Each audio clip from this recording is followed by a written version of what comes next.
Assalamualaikum warahmatullahi wabarakatuh. Jumpa lagi bersama saya Abu Laka Arkaida di program Sarung Nahdien, saluran dan ruang obrolan orang-orang ilmu. Kali ini kita akan membahas tema lanjutan tentang Islam Nusantara. Beberapa pertemuan sebelumnya kita sudah membahas beberapa sudut pandang. Kali ini kita akan membahas Islam Nusantara dari sudut doktrinal dan historis, untuk mengkaji lebih dalam bagaimana sejarah dan bagaimana perkembangan doktrin di internal NU sebagai pengusung Islam Nusantara. Kali ini sudah bersama saya Gus Mustafid sebagai tokoh muda NU Yogyakarta. Assalamualaikum Gus. Waalaikumsalam warahmatullahi wabarakatuh. Pripun kabarnya? Alhamdulillah, saya. Terima kasih Gus telah menerima kami. Mohon maaf kalau mengganggu waktunya setelah kesibukan kan, banyak aktivitas sosial sebagai aktivis muda NU itu kan, dan juga mengajar gitu kan. Sampai-sampai. Baik Gus, kita di beberapa pertemuan yang lalu sudah membahas berbagai perspektif Islam Nusantara gitu kan, dari usul fikih ke tasawufnya gitu kan, terus universitas Islamnya tentang Islam Nusantara itu kan. Nah, maka kali ini kita akan membahas perspektif doktrinal dan historisnya Islam Nusantara itu. Nah, kira-kira coba bisa Gus menjelaskan yang bahasa sederhana, karena kan Islam Nusantara ini masih pro dan kontra gitu, di tingkatan umat Muslim di Indonesia, bahkan di internal NU ada juga yang kurang bersepakat. Ya mungkin itu mereka kurang informasi atau kurang baca, atau mungkin internal kita ini kurang mensosialisasikan. Nah, kira-kira apa sih Gus sejarahnya gitu, kenapa harus ada Islam Nusantara? Berikan Gus kira-kira. Ya, terima kasih Mas Abu. Sejarah Islam Nusantara sebenarnya sama dengan sejarah perkembangan Islam. Berarti bicara sejarah masuknya Islam di Nusantara, prosesnya, perkembangannya, dan transformasinya hingga saat ini. Sehingga Islam Nusantara itu bukan baru saja, atau bukan setelah diusung oleh NU dalam muktamar 33 yang kemarin. Sebenarnya itu hanya penegasan atau semacam pelembagaan satu bentuk, satu format keislaman yang sudah ada sejak lama, sejak masuknya Islam itu sendiri di Nusantara. Nah, Islam pada dasarnya satu. Makanya dalam Al-Qur'an, inna dina indallahil Islam, wadkhulu fisilmi kafatan. Itu hanya Islam, tidak ada embel-embel. Islam ini, Islam itu, Islam ini. Nah, akan tetapi penafsiran terhadap Islam itu menjadi sangat beragam. Islam yang satu ketika dibawa atau ketika masuk dalam konteks sejarah, dia menjadi sangat beragam. Al-Quran itu satu, tapi ketika ditafsirkan menjadi banyak tafsir. Misalnya gini, ada ayat faqra'u ma tayassara minal Qur'an. Itu ayat itu biasanya sebagai dalil untuk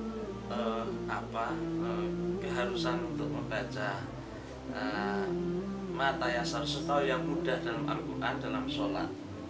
Kalau madhab Syafi'i kemudian itu digabungkan dengan hadis la sholata ila bi fatihatin, maka faqra'u mata yasar minal Quran di situ kemudian ditafsirkan sebagai Fatihah. Maka dalam madhab Syafi'i, sholat tanpa Fatihah itu tidak sah. Bahkan sholat dengan Fatihah tapi Fatihahnya tanpa basmalah itu tidak sah. Tapi madhab lain misalnya madhab Hanafi, faqra'u ma tayassara minal Qur'an, itu tidak bisa ditahsis atau ditafsir dengan la sholata illa bi Fatihatin. Sehingga sholat itu tidak harus Fatihah, tapi surah lain selain surah Al-Fatihah, surah misalnya Qul huwallahu ahad atau Qul a'udzu birabbin nas, itu sah-sah saja. Satu teks yang teksnya satu tapi ketika ditafsirkan menjadi berbeda, dan itu sah, boleh-boleh saja. Ayat au lamastumun nisa, lamastum di situ, lamsun di situ kalau madzhab Syafi'i ya sentuhan, bainal basarata ini, sentuhan di antara dua kulit ini. Maka kalau ada laki-laki bersentuhan itu wudunya batal. Suami istri kalau bersentuhan tanpa hijab ya wudunya batal. Tapi kalau madzhab Maliki, lamastum di situ maknanya bukan langsung dalam pengertian sentuhan itu, tapi aibil wati, aibil dukhul. Sehingga kalau sekedar sentuhan, apalagi bila syahwatin antara suami dan istri, tidak membatalkan wudu. Yang satu dianut oleh, kalau di Indonesia oleh NU, yang satu dianut oleh Muhammadiyah. Meskipun Muhammadiyah mengklaim tidak bermadzhab, tapi pemahamannya dalam konteks itu sama dengan pemahaman Imam Maliki. Atau madzhab Maliki. Ketika Islam bersentuhan dengan politik, kita melihat dalam sejarah muncul Syiah, itu kelompok yang sangat loyal terhadap Sayyidina Ali. Saking loyalnya kemudian terjebak dalam ekstremisme, hulu, tatoruf, kultusan. akhirnya kemudian dalam beberapa sekte sangat mengkultuskan, sampai itu menyalahkan malaikat Jibril karena dianggap salah kamar dalam mewahyukan wahyu dari Allah Subhanahu wa taala. Kemudian kelompok yang awalnya itu pendukung luar biasa Sayyidina Ali, karena kecewa kemudian menjadi anti terhadap Sayyidina Ali, menghasilkan kelompok Khawarij. Nah, secara sosiologi pengetahuan orang melihat konflik politik yang dibawa dalam konteks teologi itu menghasilkan firqah-firqah dalam Islam. Tapi Islam Nusantara kan bukan lahir dari konflik politik kan, Gus? Nah, bukan. Nah, ketika Islam berkembang ke berbagai negara, belahan dunia atau negara, Islam kemudian bertemu dengan berbagai konteks sejarah, konteks antropologi, konteks sosiologi, konteks tradisi, konteks adat, konteks struktur politik, konteks struktur ekonomi, konteks topografi, konteks geografi yang berbeda-beda. Sehingga ketika terjadi antara dialog antara Islam dengan tradisi lokal menghasilkan warna atau corak Islam yang berbeda atau yang berbeda-beda. Islam Nusantara memiliki karakteristik yang khas yang bisa dibedakan dalam batas-batas tertentu dengan Islam di Amerika, Islam di Eropa, Islam di Afrika, Islam di Jazirah Arabia dan lain-lain. Karena apa? Karena punya konteks geografis yang berbeda-beda, konteks sejarah yang berbeda-beda, konteks kultur, adat, politik, ekonomi yang berbeda-beda. Sehingga menghasilkan manifestasi Islam yang berbeda. Nah, Islam yang berkembang di wilayah yang disebut dengan Nusantara itu yang kemudian menghasilkan Islam Nusantara. Artinya apa? Itu sebuah keniscayaan, diakui atau tidak, Islam Nusantara memiliki karakteristik yang berbeda dengan Islam yang lain, dengan Islam Amerika, Islam Jazirah Arab. Ketika Islam ketemu dengan tradisi, maka dia menghasilkan ekspresi keislaman yang sangat beragam. Salah satu yang khas dan itu tidak kita temukan di belahan dunia lain adalah tradisi Lebaran di Nusantara. Oh iya, sawalan, foto kupat. Iya, foto kupat. Ya.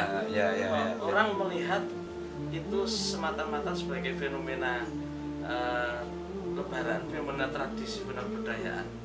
Nah, padahal itu fenomena kebudayaan yang punya akar teologi yang sangat kuat. Ya, karena kalau kita telusuri, kan, salah satu hadis yang cukup populer dikutip oleh para dai, para kiai terkait dengan Ramadan adalah man soma Ramadan imanan wahtisaban. Saya ulangi, man soma Ramadan imanan wahtisaban ghufira lahu ma taqaddama min dambihi au ta'akhir. Nah,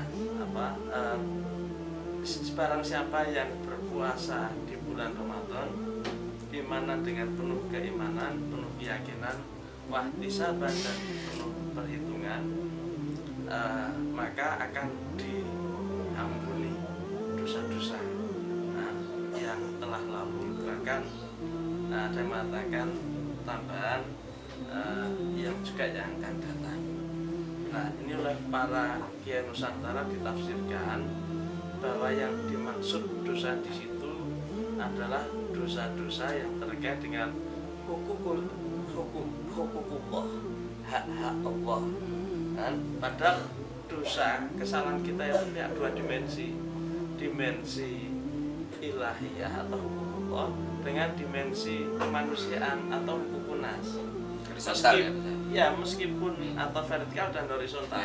Meskipun kita berpuasa, kan, tapi kalau kita punya salah kepada orang lain, punya kezaliman terhadap orang lain, mengambil hak orang lain, mengambil apalagi hak publik gitu, kalau kita tidak minta maaf, istihlal, istighfar kepada yang kita zalimi, kepada yang kita curangi, ya Allah tidak akan mengampuni dan nggak nyampe, berarti nggak nyampe, sehingga agar ghufira lahu ma taqaddama itu total sehingga seperti kayaumin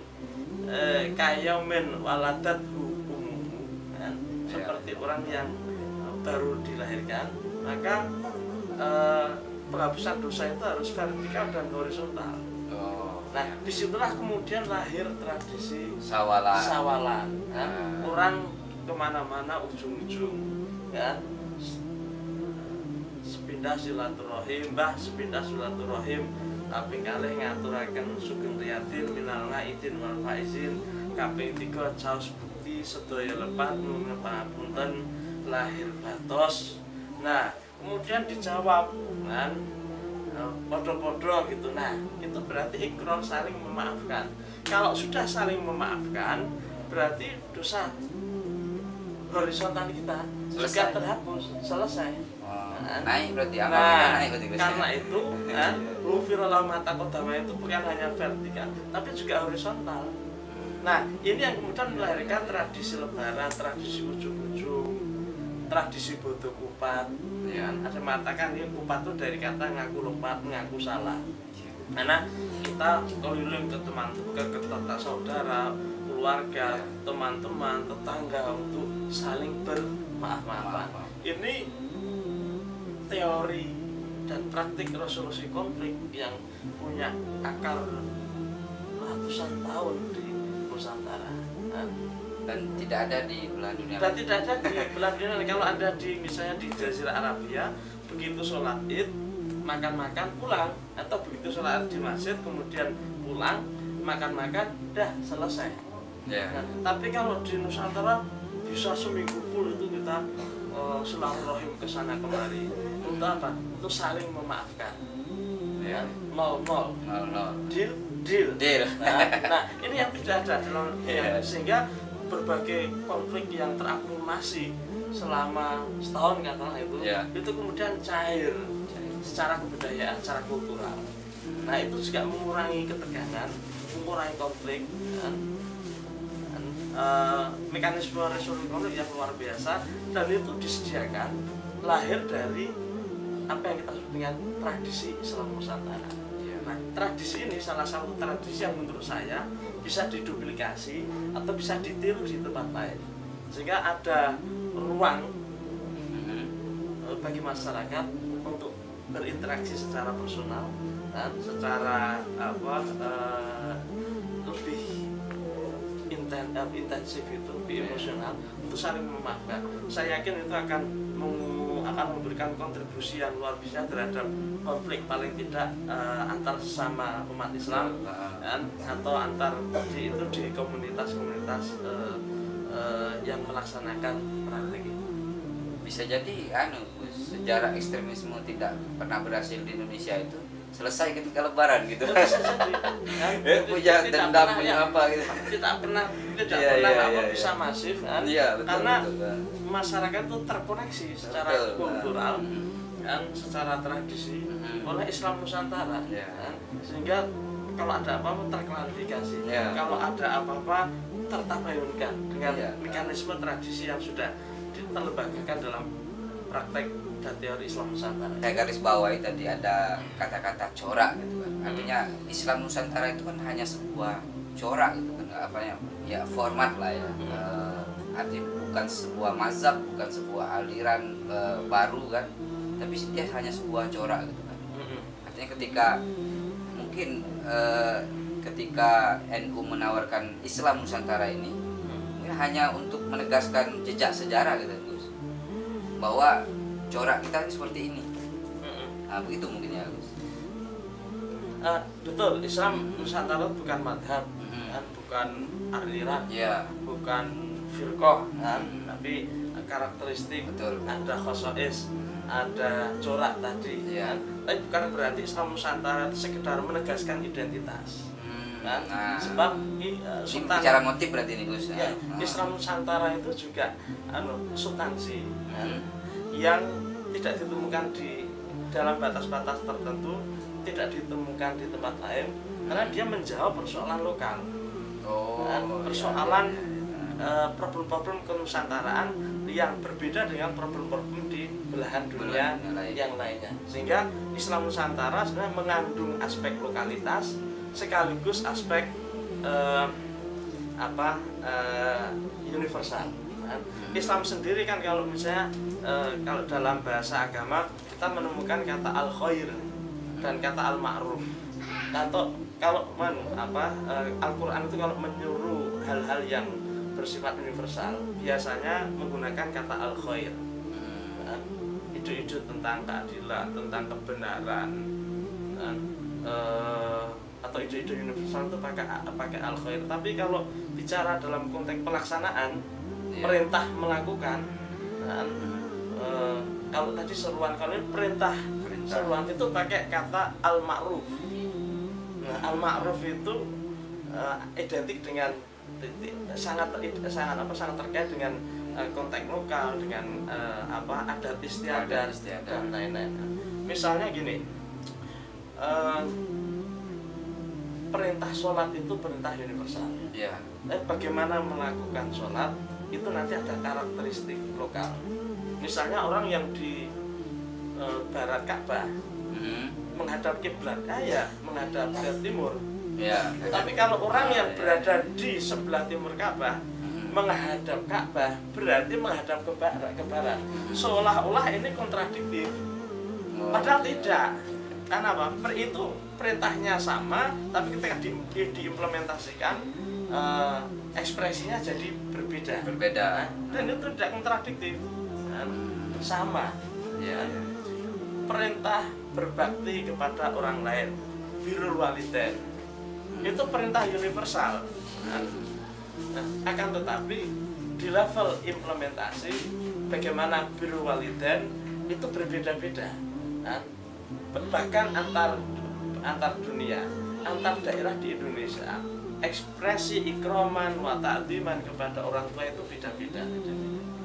Kalau di daerah ini melakukan ini dianggap sudah luar biasa itu, tapi di tempat lain justru misalnya menjadi perbuatan yang kurang pantas atau kurang beradab. Bahkan di level kata, misalnya kalau saya mengatakan kepada seorang tamu monggo dahar, ini penggunaan bahasa yang menunjukkan penghormatan yang tinggi terhadap tamu. Tapi kalau saya menggunakan kata itu di daerah Jawa Barat, itu berarti saya menggunakan kata itu, kalau saya menggunakan kata itu saya akan dianggap kurang ajar. Sebab dahar itu bahasanya, kalau bahasa di Jogja kira-kira apa itu maknanya nguntal ya. Atau paling madang. Masa sama kiai bilang monggo madang, nah sangat tidak sopan. Tapi kalau di Jogja sangat sopan sekali.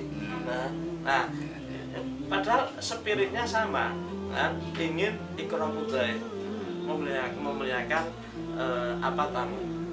Itu contoh. Nah contoh kecil Pak, itu apa di level apa teks juga mungkin seperti itu kan.